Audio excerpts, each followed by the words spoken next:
at nandito tayo ngayon sa Taytay, Rizal. Siren, magingay! Shoutout nga pala sa FRBL at sa Motos Battle League at sa mga MC namin ng Siren. Thank you nga pala sa Hardin Events Taytay sa pagpapagamit ng venue. MC sa kanan ko, magpakilala ka. Smoke D, YOLO Fam, Digmaan Lirico for 001 Rap Battle, and Girlfriend.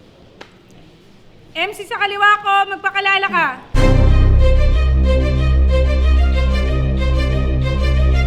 Yox, KP, Monomial, Private Lyrics, Antipolo. Nanalo ng coin to si Smoke D, pinili niyang mauna si Yox. 1 minute lang dapat pero patatapusin natin. Unang banat, pakinggan natin. Game. Yo! Galing Albay pa Dumayo. Ngayong gabi napasubok. Pasisimplihan lang kung paano sa aking kamay matutupok. Oo, bawat, sa aking kamay matutupok. Kasi bawat hati, sa aking kamay matutupok kasi bawat kumpas, ikayari. Oo, bawat galaw na pagsubok, sa aking kamay, mahati. Ganun lang maghahawi ng uso kasi Smoke D. Because I don't need your Smoke G. Kahit dahan-dahanin pagbigkas, ito yung magiging poultry. Makakarne lang tong pulutan pero di express from Colby. All three, tong manok ng Bicol, magiging corn beef kasi kakarnehin at pupulutanin. Tangina. Kasi kakarnihin at pupulutanin tong TikTok stalker na napasubo lang sa laban, kala niya deep throat offer. Oo, this bitch now, go there. Pag nag-spit to, over. Ikay na set up lang sa drive-by, ito ay big smoke order kasi itong bitch ay poser. Paborito niyang kanta, Walking in the Rain. Ginawan mo pa ng cover, sarap mong i-turn over sa barin. Tapos ito'y mala Simpson Homer na sa with I sober, I'll put you in the flame.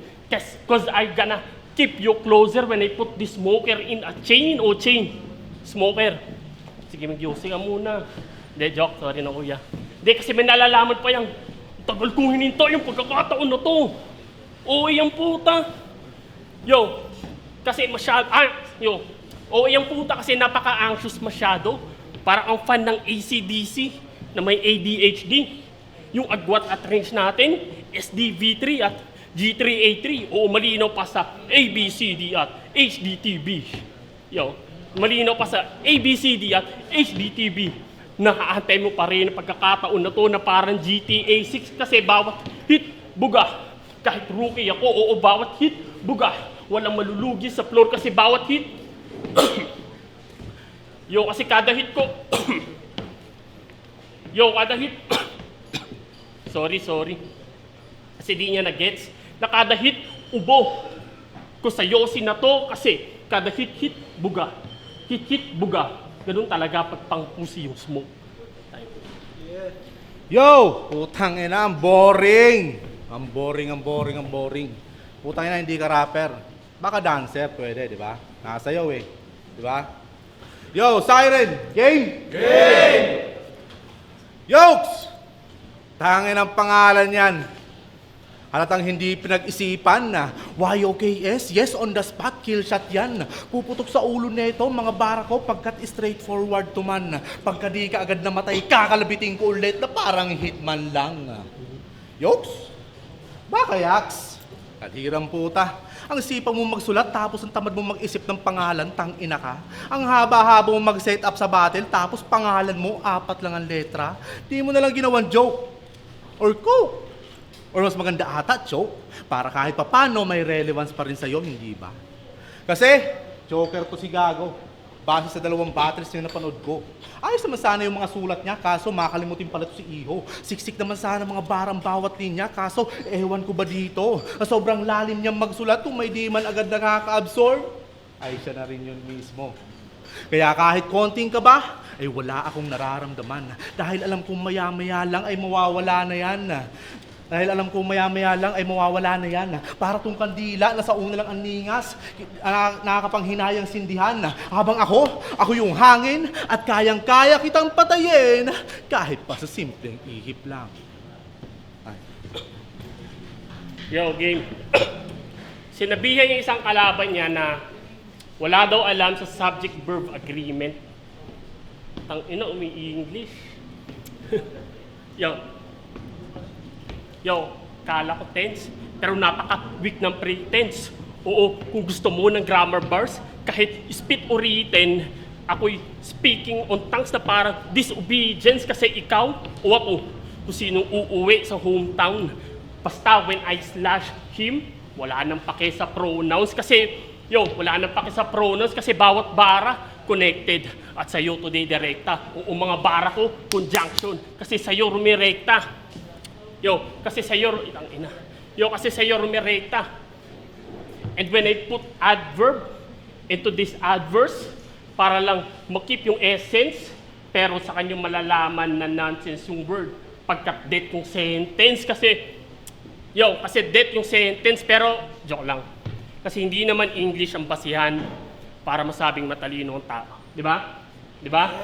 O kaya nga yung grammar mo kinorek. O yung mga mali tinagpi. Ikaw yung ginawa kong subject sa aking verb, kaya pati sila nag-agree kasi ang paninita, diyan ka lang nabubuhay. Tulad nung isang laban mo, pinunapuna mo pa yung kalaban mo. Kesyo medyo madungis. Nakakaya naman dyan sa texture ng kutis mo, nakaterno ng cookies. Manlalait ka pa ng pakinisan. Mukha kang Bisayang retro yung hugis. Pilingero, huy, di ka geto, porque mukha kang negro sa UGs. Tayo na tumukan negro sa UGs. Kasi, hindi, Bisaya pero taga Bicol. Huwag niya daw siya sasabihang Bisaol. Huwag ka rin kasi magtatanggal ng tsinelas pagpapasok ka sa mall. Kasi isang araw, ikaw ay nagmamanehong sakbaw. Aking nakita, sakay ka ng paborito mong kalabaw. Tanginan to, magpaparking sa Star Mall, kalabaw dala-dala, bumabaking pa siya. Kala talaga. Pag niyaya mo naman ng 4 wheels, ayaw niya. Gusto niya yung 4 paa. Sa kalsada, barumbado. Tutulin magpatakbo. Walang sinasanto. Yung sasakyan niya ng aararo. Tanginan, lala ng lugar niyo. Di naabot ng SLEX. Imported nyo na sasakyan, tama raw. Di nga lang FX.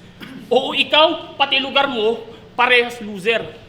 O ikaw, pati lugar mo, parehas loser. Mga nag-stop yung old age. O nag-stuck sa stone age. Tapos dito ka, sa linya ko, hoy, hindi to 4-lane ngayon. Patay to on stage, baka nalilimutan mo. Galing ako sa Antipolo, sa lugar ng road rage. Kaya tadaraanan at tatapak-tapakan tong Bisayan Johnny Sins. Yung Bicolano na manok, tinapak-tapakan. Gagawin kong Andy Wings. Extra hot. Aminado, Bisacol. Kasi katulad nitong venue, I was so cool. Diba? At pag i-English, putang ina, 40 ko yan. Diba? Tanga ka ba? At Idol M-Site, tara. Diba? Gusto mo ng English conference, tara. Diba? Diba? Inahamon ko na, oh. Diyan kasi malupit, pre. Round 2 game! Game! Bakit nga ba itong itinapat nyo sa akin? Ano bang tingin nyo? Easy shot, yan ang gusto kong hanapin. Ang makapitas agad ng isa, di nyo na ako tinanong kung sino yung gusto kong hamunin. Yan pa naman ang pinakaayaw ko sa lahat, yung labis akong maliitin. Kayang-kaya kong umangat, tandaan nyo yan kahit na walang tumulong sa akin. Pero hindi. Gusto lang naman talaga kitang yabangan. Pero ito yung yabang na magiging totoo nang di mo inaasahan. Para akong buitre na lilipad paangat pagkatapos kitang pakinabangan. Habang ikaw, iiwanan kitang pira-piraso at hindi ka na pwedeng paglamayan. Kasi hindi ka naman talaga magaling. Sadyang naggagaling-galingan ka lang. Umay na silang panoorin ka dahil sila'y nagtsatsaga na lang. Hindi ka nila kayang kutsain dahil alam nilang masasaktan ka lang. One rhyme scheme, putang ina, naririnig mo ba? Minamani ko lang. Simpleng estilo, pero siguradong may diin. Ang sabi nila, maanghang ka raw magsalita. Oo nga, kasi paminta, ang sarap mong dikdikin. Tangina, nahiya ka pa, ba't di mo pa kasi aminin sa amin? Halataan nyo ba? Itong manok panabong nyo ay binabae. hindi tumayahe. Kain. Yo, laman. Tangina, haba pa. Ganun ba pag probinsyano? Pero sa akin pa rin bagsak mo kahit hindi ako batang Quiapo. Probinsyano, batang Quiapo. Si Kuko, bawal eh. Kasi ganun ka rin bumanat. Yung mga bara, delay, oo. Sobrang tagal mo mag-set up. Yo, sobrang tagal mo mag-set up, yung punchline nahuhuli. Kaya pag sumali to ng boxing, mga pupusta dito, kawawa. Mga suntok yun ng round 1, round 12 patatama. Kasi kaya yung mga kagrupo mo at kaparty, nagsialisa na lahat. Pero ikaw na natili ka lang dyan. At yun ang di mo matanggap. At yun ang di mo matanggap, kaya akong naging gubat ang pagrarap. Kahiya-hiya kang Ranger sapagkat meron ka ng smoke sa pangalan pero di ka pa rin umaangat. Kaya kung ito ay race start, para sa akin ito ay test drive. Oo, gamitin mo man yung best rhymes mo at best shot, di yan tatapat sa akin next rhymes. Gagawin classic itong battle na parang Beatles versus Westlife kasi sabi ko lang yung best stop. Pero nagkamali ka ng paghakbang. Oo, sa pag-step up pagkat ito ay death trap at ang head start ko sa iyo ay neck cut. Ito ang at ang head start ko sa iyo ay neck cut. Ito ang test drive ng aking rest back. Kaya kung nasa ulo mo yung punto, yung nag-red dot para headshot, pero huwag ka sanang may hurt trap. Ganun lang ako magpakita ng aking best shot. Tipong round 3 pa lang, pero sila, mapapanext na. Mapapanext na kasi pag yung mapajoke, maneuvers, pag yung bara ko na nag-trespass sa yung chest part, didibdibin mo literal na parang first time mo ma-break up, kaya kahit ito ay i-breakdown, wala nang magbabago. Hindi na to yung dati na hindi na malalalo. Kasi hindi na to yung dati na hindi na malalalo. Kasi itong usok, as in, nasobrahan sa panggagago. Usok, as in. Ngayon tulad ka ng usok, unti-unti na maglalaho o ano. Ox ba? Huwag na kayo magtanga kasi yung kalaban, ox na. Yo! Tangina, pag sumalaw ng boxing, gusto sumali ka. Kasi putang ina, round 1 pa lang sigurado knockout ka na. Tangina, hindi pa kita sinusuntok, sigurado bugbog ka na. Di ba? Round 3 game! Yeah! Hilig na ito, maligaw at taasan ng boses ang kalaban. Oo, alam ko required yun para marinig ka na maigat, hindi ka makitaan ng kahinaan ng kalaban, kaya yung estilo mo'y inaangasan. Putang ina, doon kayo ni Vitrum sa Mindiola, kasama mga relihista, doon kayo makipagsigawan. Diba? Pero sige, pakitaan mo ko ng estilo mong pambrutal. Dahil ako si Lebron James, kahit anong dakdak mo dyan, siguradong sa akin ni kay supalpal. Mala heavyweight na parang Mike Tyson, siguradong yung nguso mo sa akin ay busalsal. Hinding-hindi na ako maaawa sa'yo kahit naidaan mo pa sa mataimtim na pagdarasal. At kahit taga-Rizal ka, huwag kang mag-astang bayani. Dahil pagkatapos itong laban natin ay wala kang makukuhang papuri. Huwag kang maniwala sa palakpak ng mga yan dahil huwag kang maniwala sa palakpak ng mga yan baka ikaw rin ang mayari. Baka ikaw rin ang mayari. Papaikutin ka lang ng mga yan, sabay kalabit ng gatilyo dahil ang gusto nila ay sila lang yung may naani. Diba, real talk? At oo, ako yung malayo. At oo, ako yung dayo at napakalayo pa ng pinanggalingan ko. Talagang sinadya kong pumunta para sinin na kinahuhumalingan ko. Dahil alam ko sulit ang pagod pag nakatapos na ako sa entablado na to. At humihingi na gano'n ng pasensya sa inyong lahat dahil sa aking unang pagtatanghal, kailangan kong pumatay ng tiga-antipolo.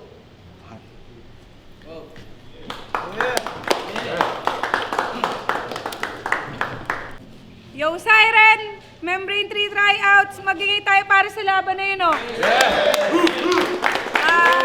Thank you nga pala sa Hardin Events Taytay sa pagpapagamit ng venue at may official merch na rin yung Siren. Check nyo sa page namin. Ang boto ng Horado, 2-1. Magingay tayong lahat para kay Smoke D. Smoke D, once again, shoutout sa pamilya ko, sa mga naniniwala, sa mga trabaho ko sa Gardenia, kila Jandel, Jetro, Jeff Fideliosa. Shoutout sa inyo lahat. Thank you so much. Siren.